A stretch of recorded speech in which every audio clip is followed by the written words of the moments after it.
Dalam setiap lakon pewayangan, kita mengenal Bagong, sosok jenaka, lugu, namun penuh kearifan. Ia adalah punakawan, abdi setia para ksatria Pandawa. Namun, di balik tawa dan kesederhanaannya, tersimpan sebuah misteri. Sebuah pertanyaan yang jarang terucap, namun fundamental. Siapa sebenarnya Ayah Bagong? Apakah narasi yang kita kenal selama ini adalah satu-satunya kebenaran?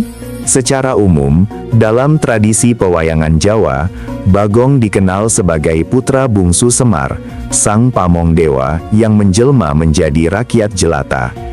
Bersama Gareng dan Petruk, mereka membentuk trio punakawan yang tak terpisahkan.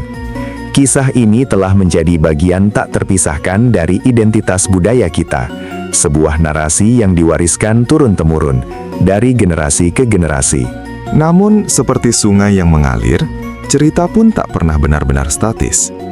Di berbagai penjuru Nusantara, terutama di antara tradisi pewayangan yang berbeda, kita mulai menemukan retakan-retakan kecil dalam narasi resmi. Perbedaan yang mungkin tampak sepele, namun menyimpan petunjuk menuju kebenaran yang lebih kompleks. Dalam tradisi wayang golek Sunda, misalnya, ada versi yang menyebutkan bahwa Bagong bukanlah anak kandung Semar, melainkan jelmaan bayangan Semar itu sendiri.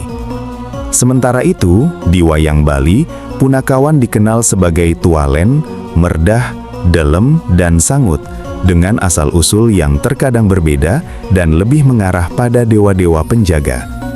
Perbedaan ini bukan sekadar variasi artistik, melainkan petunjuk bahwa ada lebih dari satu cerita tentang asal-usul para abdi dewa ini. Namun, yang paling mengejutkan adalah versi-versi yang jauh lebih langka, yang hampir tak pernah diceritakan secara terbuka.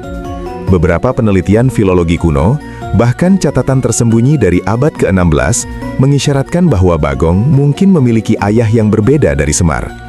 Sebuah narasi yang, entah mengapa, seolah sengaja disembunyikan dari publik. Sebuah versi terlarang yang menantang pemahaman kita tentang silsilah punakawan. Mengapa narasi sepenting ini diubah atau disembunyikan? Sejarawan dan ahli budaya menduga perubahan narasi seringkali tak lepas dari motif politik dan sosial. Penyederhanaan cerita atau bahkan pengubahan silsilah bisa jadi bertujuan untuk menjaga stabilitas kekuasaan, menyelaraskan dengan ajaran agama tertentu, atau membentuk citra moral yang diinginkan oleh elit pada masa itu. Bagong, sebagai simbol rakyat jelata, mungkin harus memiliki asal-usul yang resmi agar lebih mudah dikontrol naratifnya. Jejak-jejak narasi terlarang ini ditemukan dalam beberapa naskah kuno yang langka, seperti sebuah catatan anonim dari era Majapahit akhir yang disimpan di sebuah museum pribadi, atau interpretasi ulang dari beberapa relief candi yang kini telah banyak rusak. Penelitian modern oleh para ahli filologi, seperti yang dilakukan oleh Dr. Indah Puspita dari Universitas Gadjah Mada, mulai menyoroti adanya konsistensi dalam perbedaan versi ini, mengindikasikan bahwa ini bukan sekedar kesalahan penulisan, melainkan sebuah narasi alternatif yang pernah eksis. Salah satu versi terlarang yang paling mengguncang adalah yang menyebutkan bahwa Bagong sejatinya adalah jelmaan dari sebuah kekuatan primordial, sebuah entitas kosmis yang jauh lebih tua dari Semar sendiri. Dalam beberapa tradisi esoteris, Bagong dianggap sebagai saripati atau bayangan dari Sang Hyang Wenang, atau bahkan bagian dari Semar yang terpisah saat Semar turun ke bumi. Ini berarti Bagong bukanlah anak dalam arti biologis, melainkan manifestasi dari esensi ilahi yang sama dengan Semar, namun memiliki identitasnya sendiri. Sebuah kebenaran yang mungkin terlalu kompleks atau terlalu berani untuk diceritakan secara luas.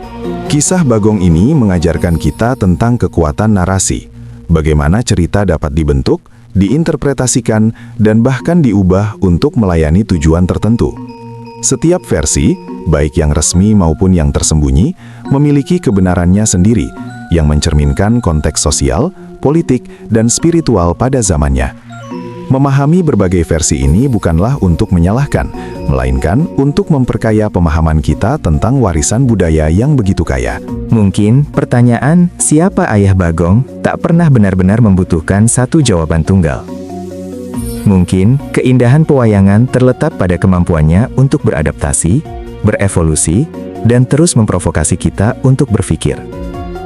Dan mungkin, di balik setiap narasi resmi, selalu ada bisikan-bisikan cerita lain yang menunggu untuk diungkap.